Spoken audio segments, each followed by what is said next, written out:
Hello, everybody.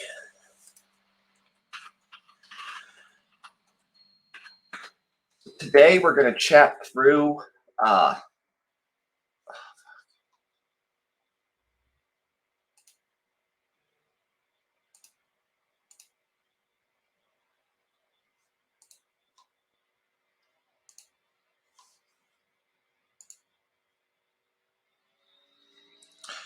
right.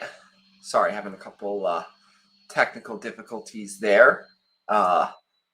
Cool. Looks like the link is working. So excited to have everyone on board here today. We're going to be discussing Amazon and paid social, right, and all that relationship there. Our guest, just as an FYI, Bobby, his wife is having a baby here today, so he did have to pivot, but we're going to jump through and chat through some opportunities that we're seeing as a whole.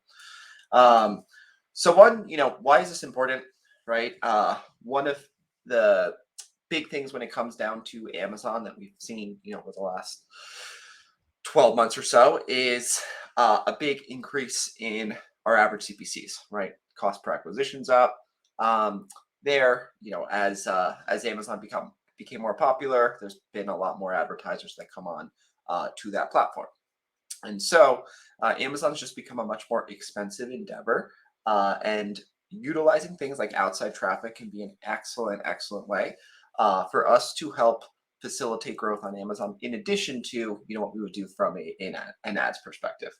So one, like, what can this do for you, right? We've seen brands do about 12x a regular day through something as simple as some outside traffic to Amazon, right? There. So first things first, how do you track it, right? One of the most important pieces there that Amazon has released is the Amazon attribution pixel itself. Provides a lot of kind of insights into how an actual medium performs, right? So you can set it up for any channel that you're running on there. Amazon does also provide a 10% referral fee as a sort of bonus there, because they are trying to encourage more and more users to actually drive, or sellers to actually drive outside traffic to Amazon.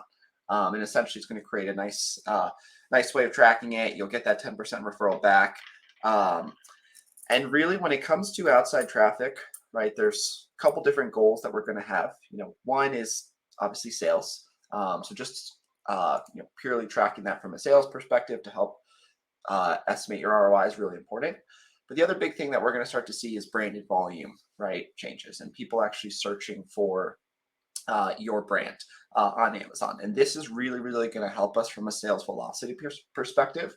We're going to be able to get customers to our product detail pages themselves. And Amazon also does provide something called brand metrics. It's in the back end of your ad console there for almost every brand.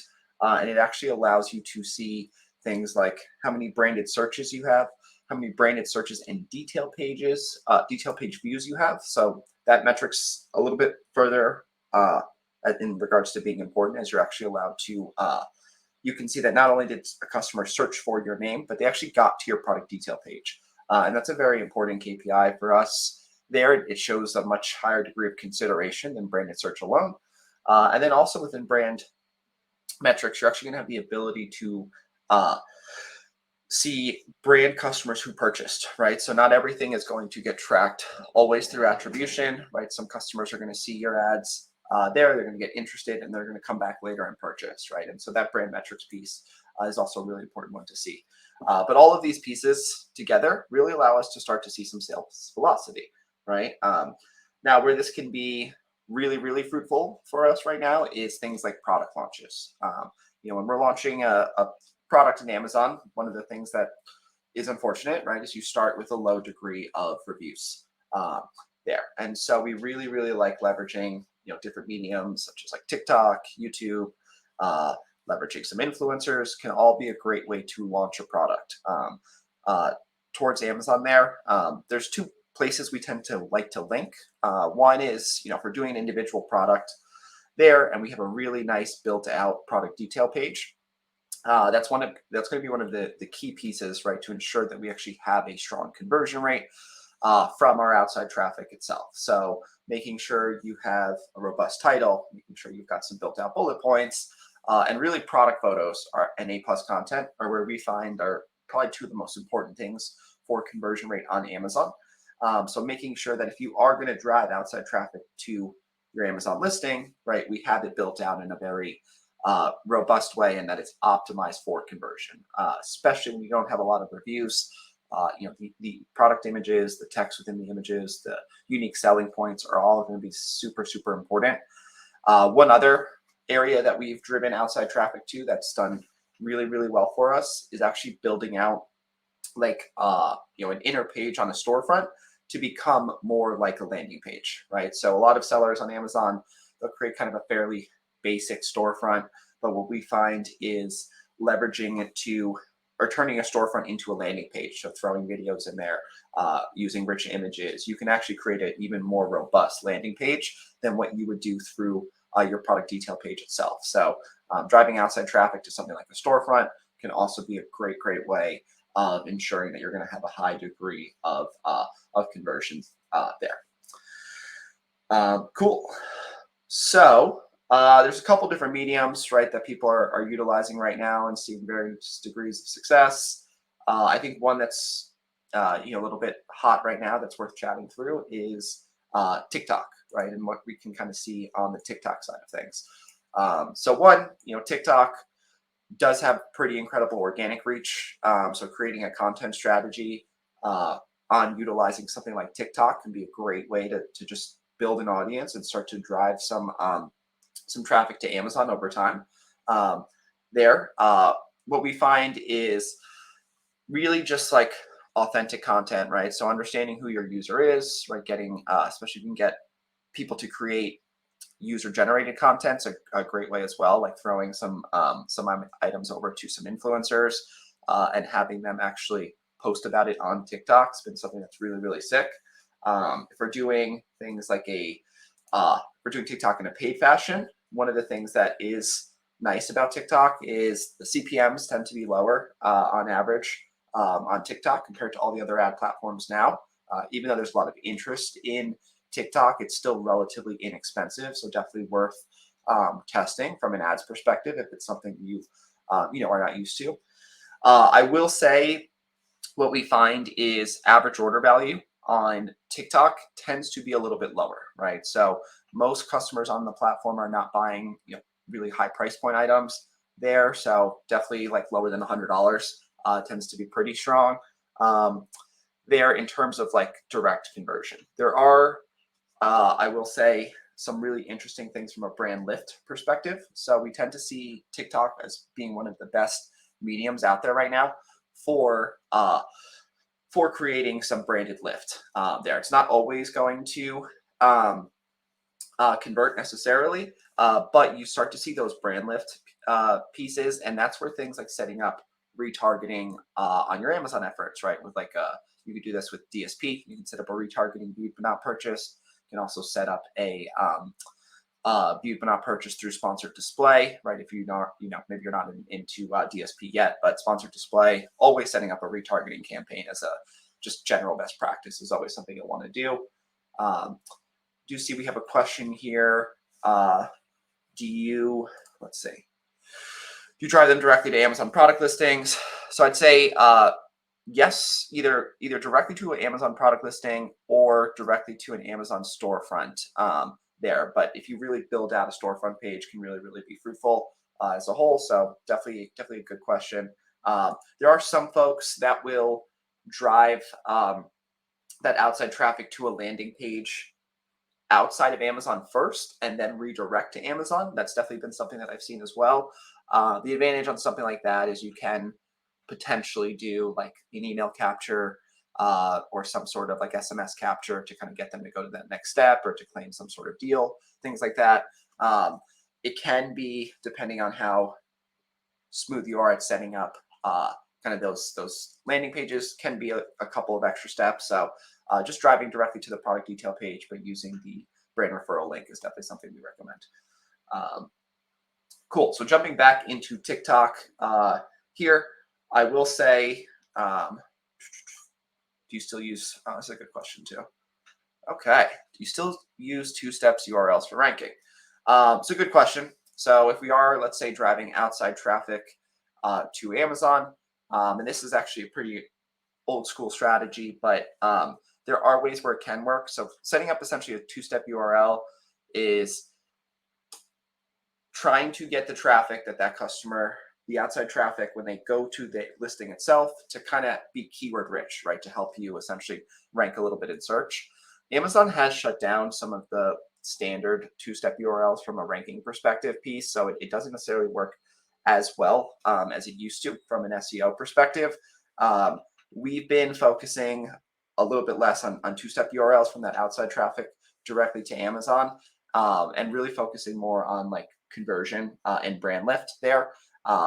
Really for us, we like to use like our Amazon PPC for ranking pretty aggressively. And what we'll do is really use that outside traffic to help see spikes in sales velocity, branded volume, and reviews, right? Reviews are always going to be a big goal from those efforts. So I'll say we don't use two-step URLs as frequently anymore, just because Amazon has minimized the impact for the most part. There are some ways to get around that, and if you have figured that out, then that's totally okay. Definitely a good medium there, but in general, we tend to not use the two steps URLs as aggressively there. Cool. Then which links do you, okay, so another question, which links do you use for external traffic? So that's going to be the Amazon brand referral link there. That's the pixel that Amazon provides, allows us to one, get a 10% kickback on the sales themselves, and two, does allow us to start actually tracking things like detail page views and impressions and all that fun stuff as well. So you can get a better read on how the external traffic performs as a whole. Just a general pro tip, if you are using like, the Amazon, let's say, brand referral link there, you do have to drive enough traffic for it to really start to be measured, right? So if you're only spending a tiny bit on external traffic and you're only generating, a couple clicks there, or less than a couple hundred clicks, it's really not going to be as fruitful for you guys there, and using the attribution link doesn't work as well if there's not a lot of traffic flowing through it there. Cool. Then let's see. So some other mediums that people are seeing some pretty good results in for driving outside traffic to Amazon. YouTube, surprisingly, YouTube definitely works relatively well. It does follow, again, more of like a brand lift than we're not going to see quite as high of like a conversion directly from YouTube, but that brand lift's important, right? If you are putting in the work to create a strong listing there, and you're going to put in the work to really focus on improving your conversion rates, you set up retargeting from an Amazon perspective, then driving that branded volume to get folks into your funnel is going to be valuable, right? It's all about getting them to actually convert from there. Let's see. Then it's a good question. I have not done this specifically on trying to rank Amazon listings on Google through backlinks, but I do know there are some savvy sellers out there that do some pretty interesting things with Google, like even just trying to push up their own SEO on their Amazon listings, or even running like paid AdWords ads directly to an Amazon listing on certain search terms can be fruitful. I'd say it is a little tougher to do this. You got to like really know what your stuff on that front, but it's not a bad idea to think about Google, right? Amazon has said in the past that they expect their Amazon storefront pages to actually have SEO benefits, in their search and also in Google search. And I have seen a couple things recently of some Google search results starting to rank. I'm sorry, for some Amazon storefronts starting to rank on Google. So Google's a good medium for sure to consider, but we don't do a lot of like ranking on Amazon through Google backlinks there. Cool. Then I think one other thing that's important as we're talking about Amazon and paid social is the fact that Amazon is now, really, really encouraging the usage of influencers in general, right? One thing that's in beta right now, but they will be releasing it to more and more sellers, is the Amazon Creator Portal. Within the Amazon Creator Portal, what you'll be able to do is actually directly show or directly send your products or customers directly into directly to the hand of Amazon influencers, right? You'll be able to set essentially how many influencers you want to send your products to. You can send essentially a commission, or you can choose a commission on how much you're willing to pay the influencers per sale. You're able to kind of refine the targeting based on certain categories that you're actually uh, spending on, and then from there, it'll actually be essentially a way of you to like an Amazon version of basically influencer marketing. There, you'll be able to track all your KPIs. We are testing it, and it's been super interesting so far on some of the brands that we're testing this on. So I would say in general, right, if we're thinking about Amazon, Amazon is building their own creator network and their own kind of influencer network. And so that definitely kind of speaks to how powerful that can be, right?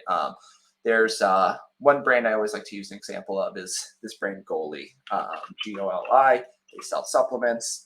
If you ever look up Goli products on Amazon, you'll see they've always got 40, 100,000 reviews. They launch items really, really quickly. Like their Goli apple cider vinegar, for example, has got 350,000 reviews right now, right, on a single product listing, which is pretty insane. Goli is a brand that loves to drive outside traffic to Amazon. Essentially, what they're going to do, or what they tend to do there when they launch an item, they'll go really big on this kind of strategy, and they'll hit things like TV, they'll hit like pamphlets, and they will drive traffic directly to Amazon. Even though those items start off with no reviews, they tend to see incredible sales velocity very quickly because of all that outside traffic that they drive. But the big kind of secondary benefit is it's not just a one-time short-term impact because all of a sudden sales velocity goes up, but it becomes kind of a multiplier because of how quickly they are able to generate reviews, right? They'll do one big push and all of a sudden, or one big push with outside traffic, all of a sudden they've got 500 reviews, right, on a net new listing. That is something that provides a lot of improvements in your overall conversion rate for attacking Amazon, right? So when we're thinking about outside traffic, really it comes down to like, what are your goals, right? And a lot of the times product launch is one of the best ways to use sort of that outside traffic there. Hannah, I saw this question. I know we answered this, but I will answer for you here again. So essentially, do we drive folks from off Amazon directly to Amazon product listing? We would drive them into either one of two places. So one, you're correct, would be an Amazon product listing there. Can definitely be really fruitful. We do recommend using their brand referral link, so you get that 10% kickback and can track if you're driving directly to an Amazon listing. The other recommendation we have is building out your storefront page to turn more into like, or at least one of your inner pages to be very similar to like a landing page, like you'd see on your .com, right? You can use things like video, you can use things like rich images, things like that. In the back end of your storefronts as well, you can always track all of those KPIs, so you can actually see things like which pages are getting views, how many sales are happening on that page there, and you can also use one of those Amazon tracking links to drive directly to your storefront as well. Excellent. Cool. All right. So we talked about the brand referral bonus a lot. Talked about Creator Portal. Talked about why outside traffic is important, kind of how you can leverage it there. The other big thing that we've kind of spoken through is why is this important, right? You should always have a goal for this.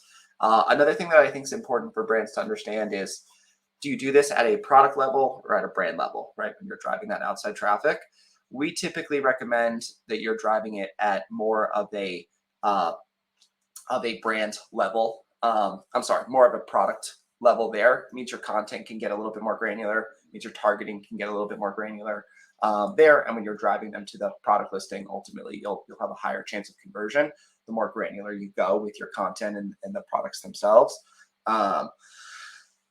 Then, okay. So Steve asks about, a kind of successful launch case study, if we have one, in regards to kind of driving that outside traffic. So I've got a brand in the energy space here. where we had like one core item there. We launched kind of a secondary item, and actually leveraged essentially TikTok to really push that item out. Right, we basically sold through 6 months worth of inventory in a week.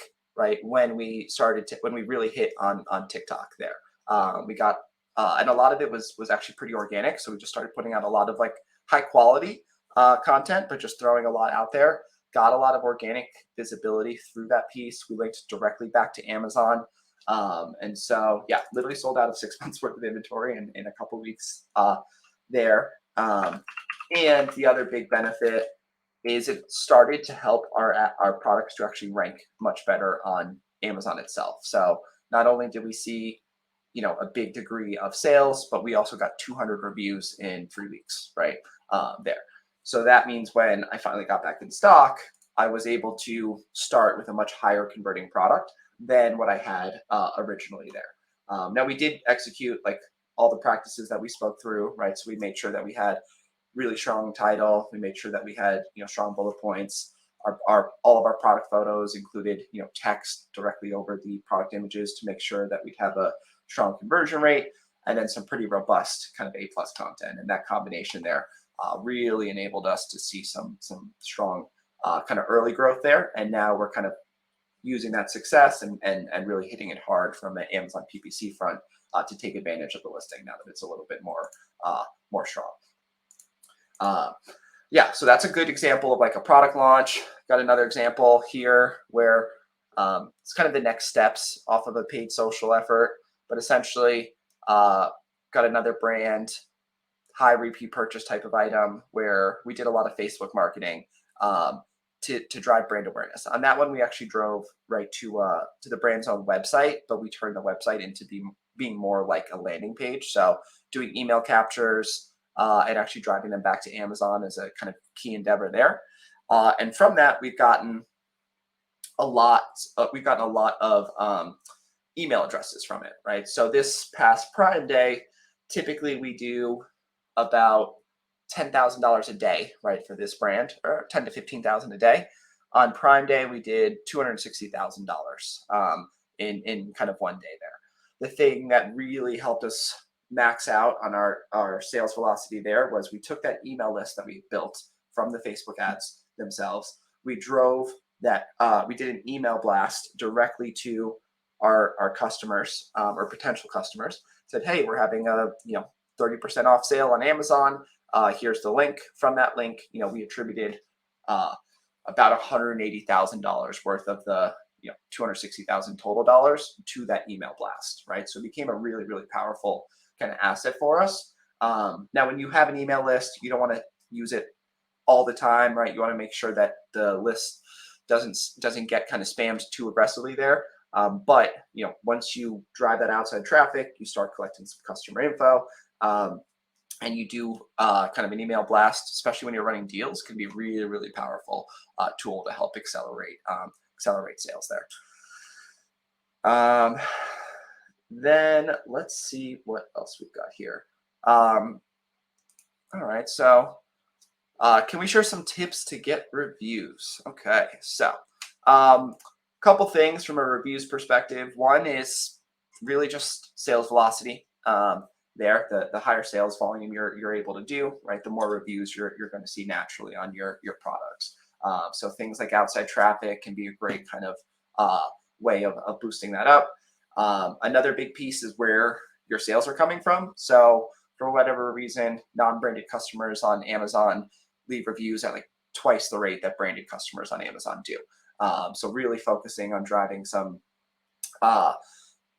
some non-branded traffic to your product listings. Definitely a great way to ensure that you're going to see reviews in the long run. Another big thing, I know we push content hard here, but it's very important from a review perspective is ensuring that you are selling a brand and not a commodity, right? Not just like a one-time purchase there. So making sure you actually take the time to put like about the brand photo, for example, in every kind of listing that we would set up. We typically have at least one photo that's dedicated to being about the brand, right there. that's important to make sure that these customers know, they didn't just buy some kind of cheap one-off item, right? They're actually buying something that's quality. There's a brand behind it. There's also things you can add, like a guarantee there to ensure, like I'll have sellers that'll add that right into their product photos. That usually helps mitigate negative feedback because they'll know to kind of reach out to you guys accordingly. Say those are most of the kind of above board techniques. There are some folks that'll do some, more gray stuff. Like if you have a list there that you've built of like past customers or potential customers, there's usually ways that you can kind of utilize a list to try to help facilitate some faster review growth and things like that there. But honestly, having good content, having non-branded traffic, and throwing some spikes in sales velocity from time to time, definitely kind of the best ways to generate reviews. I've got one brand here in the last, I don't know, 1 year and 10 months, we've generated 17,000 reviews on that item, right? Didn't do anything great. All we did was some of the stuff that we talked through today. We've got really good content that helps sell that. And we've got great visibility on Amazon, right? On non-branded terms. And that's really what enables us to see really good kind of growth as a whole from a reviews perspective there. Awesome. Well, we're getting towards the end of what we wanted to chat through today. Any sort of final questions we have before we let us go till our next live chat?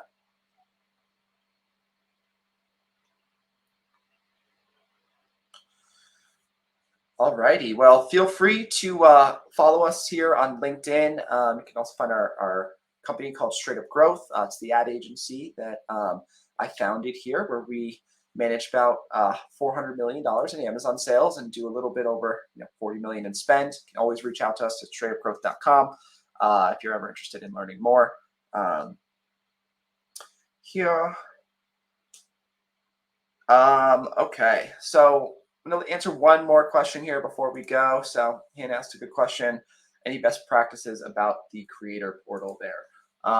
So it's a little bit early right now. There's not a ton of creators on there. So I'll say most of them are pretty hungry to participate there. So just getting started on it is definitely a useful piece. The other thing I would recommend is making sure that you're targeting your creators against the target interests that you could have, right? So it does get pretty granular. It kind of reminds me of like when you're looking at the category tree for Amazon's backend. That's kind of what they have, like a less robust version for the interests you can choose for your creators. So just really think about like who you want to actually promote the item there. Like if you're a beauty item and you're selling to someone who, or you're giving it to a creator that like is in gardening, right? Like, is that always the best person to promote your item, right? So making sure they're in line with kind of your values there, I'd say is something that's fruitful.